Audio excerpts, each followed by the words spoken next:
Good morning, students. Today, I will talk about group 16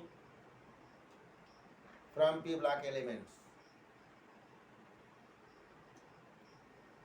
Group 16 contain 5 elements. They are oxygen, that is oxygen, sulfur, selenium, and selenium, titanium, and polonium.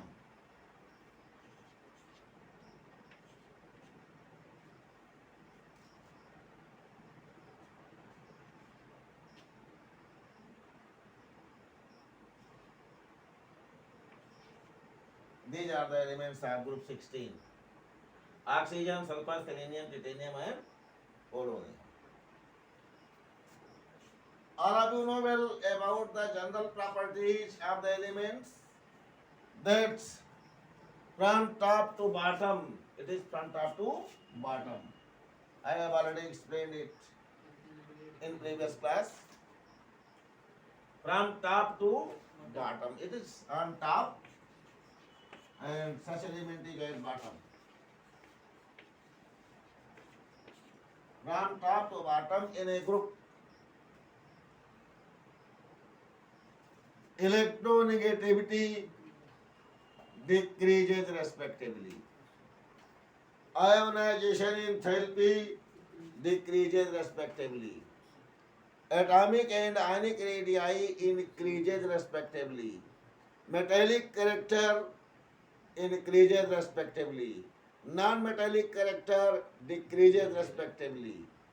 All of these are the common topics whom I have already told you in a single point with group 15, and you have already studied all these points in class 11th in periodic properties and periodic trend, as well as in S block, P block, and again I have already revised in such unit, that is in P block in group 15. If any type of problem is being created, then you can ask without any hesitation. One of the major question, important question, that oxygen express NO- behavior. I have already discussed about such question in group 15. Nitrogen also express NO- behavior. In next chapter, next group, that is group 16, group 17, fluorine express different property, that is the anomalous behavior from its group. These are the common region. What are those? Absence of D subcell. Absence of D subcell. High electronegativity.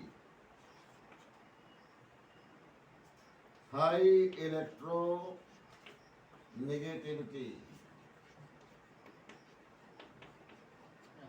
And small size. This is first, second, and third. Small size. These are the three reasons. Due to such factor, first member of the group express abnormal behavior, that is called as anomalous behavior. Any problem? Oxygen में hydrogen bonding की ability बहुत ज्यादा होती है, और जबकि oxygen को छोड़ करके आप नीचे की बात, नीचे एलिमेंट जो आ रहे हैं उनमें हाइड्रोजन बॉन्डिंग की एबिलिटी नहीं होती है. यही कारण है कि ऑक्सीजन के जो कम हाइड्रोजन से रिएक्शन कराते हैं, पानी बनता है, उसमें हाइड्रोजन बॉन्डिंग के कारण ही H2O लिक्विड स्टेट में होता है एट रूम टेम्परेचर. जबकि H2S की बात करते हैं तो गैसियस स्टेट में होता है. क्वेश्चन कई बार रिपीटेड है ना, बोर्ड एग्जामिनेशन के लिए कई बार क्वेश्चन रिपीटेड है कोई आते हैं. दूसरा क्वेश्चन देखिए, एक हो गया स्टेट का, स्टेट पर बेस्ड. दूसरा क्वेश्चन इस पे जो बार बार किया जाता है कि boiling point of H2S is comparatively very low than H2O. H2O का बॉइलिंग पॉइंट बहुत ज़्यादा है और H2S का बहुत कम, क्यों? तो उसका भी वही answer, due to hydrogen bonding. H2O is able to express hydrogen bond, while H2S do not express hydrogen bonding, do not show hydrogen bond formation. एक तीसरा क्वेश्चन भी पूछा जाता है, जरा सा मार्क करिएगा. अल्कोहल से रिलेटेड, क्योंकि अभी आप ऑर्गेनिक केमिस्ट्री में पढ़ेंगे, लेकिन क्वेश्चन यहां से वहां से दोनों का कॉमन क्वेश्चन है. अल्कोहल अर्थात शराब. सभी अल्कोहल शराब नहीं होता भाई, ये कॉमन सी चीज ध्यान रखिएगा. C2H5OH एथिल अल्कोहल या एथेनॉल को केवल हम शराब के रूप में अर्थात वाइन के रूप में इस्तेमाल करते हैं. हालांकि वाइन कहते हैं, वाइन कोई कॉमन चीज नहीं है, उसमें whisky, rum, brandy, gin, wine, beer, champagne, port and sherry, cider, ये सभी ब्रांड होती हैं. ये सभी में जो हमारा कम कंटेंट है, whisky, rum, brandy, gin, wine, beer, champagne and port and sherry, cider, ये सभी में जो हमारा अल्कोहलिक ड्रिंक है वो C2H5OH एथेनॉल या एथिल अल्कोहल. तो एथिल अल्कोहल पानी में मिलाने पर पानी में वो मिल जाता है, जबकि एथिल अल्कोहल क्या है? एक ऑर्गेनिक कंपाउंड है. एथिल अल्कोहल एक ऑर्गेनिक कंपाउंड है और वो पानी में मिल जाता है, जबकि केरोसिन ऑयल या पेट्रोल भी ऑर्गेनिक कंपाउंड है, लिक्विड है, और पानी में नहीं मिलते. क्यों? क्वेश्चन है ना अच्छा, तो क्वेश्चन को जरा सा आप दिमाग में रखिए. ऐसे ऐसे क्वेश्चन इंटरेस्टिंग और इम्पॉर्टेंट दोनों होते हैं. C2H5OH are other lower alcohols forming hydrogen bonding with water, so are miscible in water. While kerosene oil or petrol, they are alkanes, higher alkanes, they are not oxygen, so do not form hydrogen bonding with water, and due to such reason they are immiscible in water. immiscible का मतलब समझते हैं, जो आपस में ना मिले, आमिलनशील, अमिश्रणीय. Any problem? यहाँ सालबुल नहीं कहा जाता.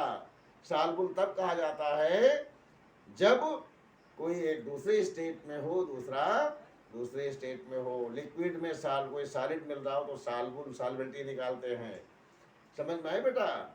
और जब दो लिक्विड एक में मिलाते हैं तो उसे मिसिबिलिटी कहते हैं, मिलनशीलता. क्लियर? तो electron gain enthalpy, electronic configuration, electronegativity, ये सभी पॉइंट आपको हमने पहले से एक्सप्लेन कर दिया है. और इस प्रकार से यहाँ पर एक क्वेश्चन भी पूछा गया है ग्रुप 16 में. Elements of group 16 generally show lower value of first ionisation enthalpy compare to the corresponding period of group 15. Why? तो ये क्वेश्चन पर भी डिस्कशन हमने किया है कि ये एक्सेप्शंस हैं. ग्रुप 15 और ग्रुप सेकेंड में इस प्रकार का एक्सप्रेशन मिलता है, क्योंकि इसमें हाफ फील्ड और फुल फील्ड ऑर्बिटल, क्या कहते हैं, inert pair effect, due to inert pair effect.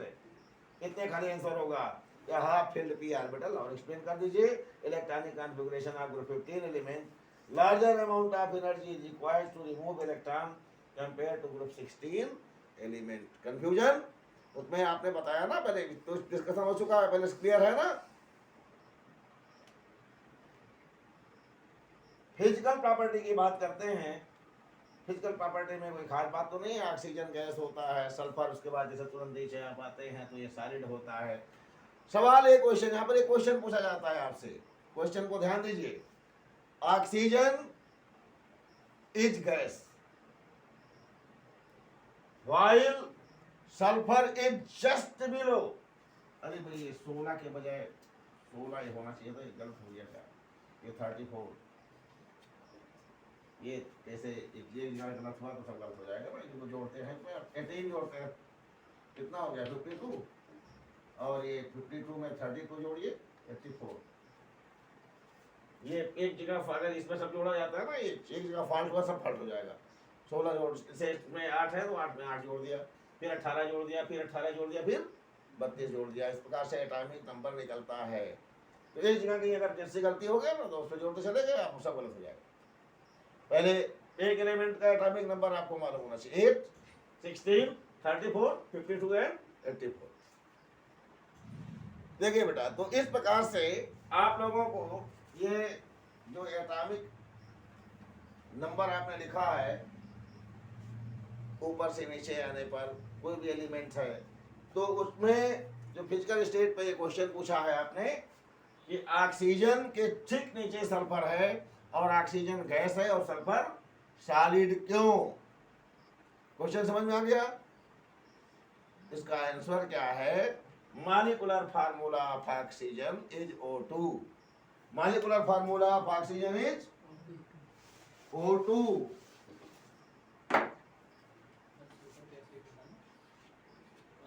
while molecular formula of sulfur is what? S8. Due to such reason, it is gas and it is solid. Any problem? ये reason है बेटा और कोई दूसरा reason नहीं। कैसे clear हो गया? तो इस पे जो फिजिकल प्रॉपर्टी पर बेस्ड थी, और अब हम केमिकल प्रॉपर्टी की बात करेंगे। इसमें और पढ़ेंगे, आपको चीज़ अगर दिक्कत होती है पूछ डालिएगा, ठीक? जनरल बातें लिखी हुई हैं, केमिकल प्रॉपर्टीज पर डिस्कशन करेंगे और ये डिस्कशन अगले दिन करेंगे। Chemical properties of group 16 elements, इस पर हम चर्चा करेंगे, ग्रुप 16 के केमिकल प्रॉपर्टीज पर नेक्स्ट डे। तो आप तब तक कितना दोहराएं, तैयार करें और केमिकल प्रॉपर्टी के बारे में अगले दिन डिस्कशन करेंगे। और तब तक के लिए हम इसको ही रोकते हैं। See you again. Thank you very much.